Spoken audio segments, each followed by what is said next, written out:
પહેલાના સમયની વાત છે. એક શેઠાણીને 7 પુત્રો હતા. સૌથી નાના પુત્રની પત્ની શ્રેષ્ઠ ચરિત્રની, વિદુષી અને સુશીલ હતી, પરંતુ તેને ભાઈ ન હતો. એક દિવસે મોટી વહુએ ઘર લીપવા માટે પીળી માટી લાવવા માટે બધી વહુઓને પોતાની સાથે ચાલવાનું કહ્યું. બધી વહુઓ પાવડો અને કોદાળી લઈને માટી ખોદવા લાગી. ત્યાં જ એકદમ એક સાપ નીકળ્યો, જેને મોટી વહુ મારવા માંડી. નાની વહુ ઝડપથી તેની પાસે આવીને બોલી, તેને ન મારતા, તે તો નિર્દોષ છે. આથી મોટી વહુ એ તેને ન માર્યો. નાગ પણ બાજુ પર ખસી ગયો. નાની વહુએ સાપને કહ્યું કે અમે હમણાં જ પાછા ફરી રહ્યા છીએ, તમે અહીંથી જશો નહીં. આટલું કહીને તે બધા સાથે ચાલી નીકળી, અને પછી તો તે ઘરના કામકાજમાં સાપને આપેલું વચન પણ ભૂલી ગઈ. તેને જ્યારે બીજા દિવસે વાત યાદ આવી તો તે બધાને લઈને ત્યાં પહોંચી અને સાપને ત્યાં જ બેસેલો જોઈને બોલી, સાપ ભાઈ પ્રણામ. સાપ બોલ્યો, તે મને ભાઈ કહ્યું છે, તેથી જવા દઉં છું, નહીં તો ખોટી વાત કરવા માટે હું તને હમણાં જ ડંખ મારી દેતો. તે બોલી, ભાઈ મારી ભૂલ થઈ ગઈ, મને માફ કરી દો. ત્યારે સાપ બોલ્યો, સારું, આજથી તું મારી બહેન છે અને હું તારો ભાઈ છું. તને જે માગવું હોય તે માગી લે. તે બોલી, ભાઈ મારું કોઈ નથી. સારું થયું કે તમે મારા ભાઈ બની ગયા. થોડાક દિવસો વીત્યા પછી સાપ માણસનું રૂપ લઈને આવી ગયો અને બોલ્યો કે મારી બહેનને મોકલી આપો. બધાએ કહ્યું કે આનો તો કોઈ ભાઈ નથી. તો તે બોલ્યો, હું તેનો દૂરનો ભાઈ છું. બાળપણથી જ હું બહાર જતો રહ્યો હતો. તેની વાત પર ભરોસો કરી ઘરના લોકોએ તેને મોકલી આપી. તેણે રસ્તામાં કહ્યું કે હું તે જ સાપ છું, એટલે તું ગભરાઈશ નહીં. જ્યાં તને ચાલવામાં મુશ્કેલી પડે ત્યાં તું મારી પૂંછડી પકડી લેજે. તેણે સાપના કહ્યા પ્રમાણે કર્યું અને થોડી વારમાં જ તેઓ સાપના ઘરે પહોંચી ગયા. ત્યાંનું ધન ઐશ્વર્ય જોઈને તે ચકિત થઈ ગઈ. એક દિવસે સાપની માતાએ તેને કહ્યું, હું એક કામથી બહાર જઈ રહી છું. તું તારા ભાઈને ઠંડુ દૂધ પીવડાવી દેજે.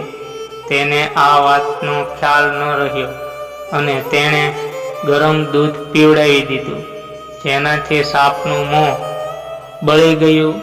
સાપની માતાને ગુસ્સો આવ્યો, પણ સાપે તેમણે ચૂપ રહેવાનું કહ્યું. પછી તેને બધું સોનું, ચાંદી, હીરા ઝવેરાત આપીને સાસરીએ વળાવવામાં આવી. આટલું ધન જોઈને મોટી વહુને ઈર્ષ્યા આવી. તે બોલી, ભાઈ તો ખૂબ ધનવાન છે, તારે તો બીજું વધુ ધન લેવું જોઈએ. સાપે આ સાંભળ્યું તો તેને વધુ ધન લાવી આપ્યું. આ જોઈને તે ફરી બોલી, આ કચરો કાઢવાની સાવરણી પણ સોનાની હોવી જોઈએ. ત્યારે સાપે સાવરણી પણ સોનાની લાવી આપી. સાપે નાની વહુને હીરા મોતીનો અદ્ભુત હાર આપ્યો હતો. તે હારની પ્રશંસા તે દેશની રાણીએ સાંભળી અને તે રાજાને બોલી, શેઠની નાની વહુનો હાર અહીં આવી જવો જોઈએ. રાજાએ મંત્રીને હુકમ કર્યો કે શેઠની ઘરેથી હાર લાવીને જલ્દી હાજર થાવ. મંત્રીએ શેઠને કહ્યું કે મહારાણી નાની વહુનો હાર પહેરશે, તેથી તમે તે હાર લઈને મને આપો. શેઠજીએ ગભરાઈને તે હાર નાની વહુ પાસેથી લઈને આપી દીધો. નાની વહુને આ સારું ન લાગ્યું.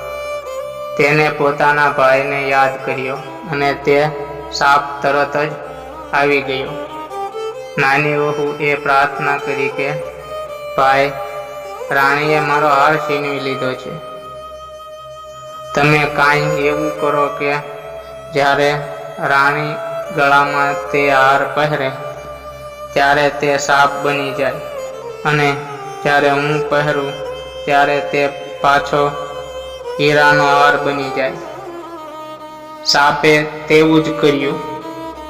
જેવો રાણીએ હાર પહેર્યો કે તરત જ તે સાપ બની ગયો. આ જોઈને રાણીએ ચીસ પાડી અને રડવા માંડી. રાજાએ શેઠાણી પાસે સમાચાર મોકલાવ્યા કે નાની વહુને તરત જ મોકલો. શેઠજી ગભરાઈ ગયા કે રાજા ન જાણે શું કરશે. તે પોતે નાની વહુને લઈને રાજા સામે હાજર થયા.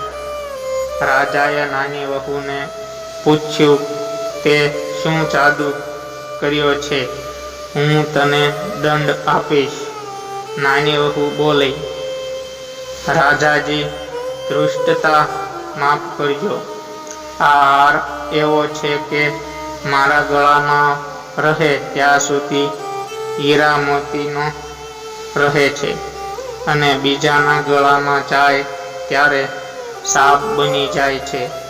આ સાંભળી રાજાએ તેને તે સાપ બનેલો હાર આપ્યો અને કહ્યું કે હમણાં જ પહેરી બતાવ.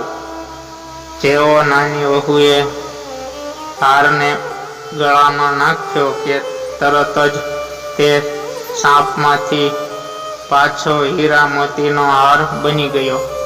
આ જોઈને રાજા ઘણા ખુશ થયા.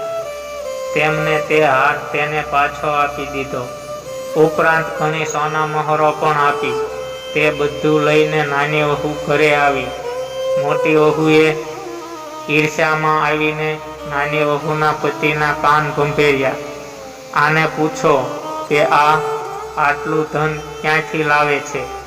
પતિએ નાની વહુને પૂછ્યું, સાચું બોલ કે તને આ ધન કોણ આપે છે? નાની વહુએ તરત જ સાપને યાદ કર્યો. સાપ તરત જ પ્રગટ થયો અને ગુસ્સામાં બોલ્યો, જે મારી ધર્મ બહેનના ચારિત્ર પર શંકા કરશે તેને હું ખાઈ જઈશ. નાની વહુનો પતિ ખુશ થઈ ગયો. તેને સાપ ભાઈનો સત્કાર કર્યો. તે દિવસથી નાગપાંચમનો તહેવાર મનાવવામાં આવે છે અને સ્ત્રીઓ સાપને પોતાનો ભાઈ માનીને તેની પૂજા કરે છે.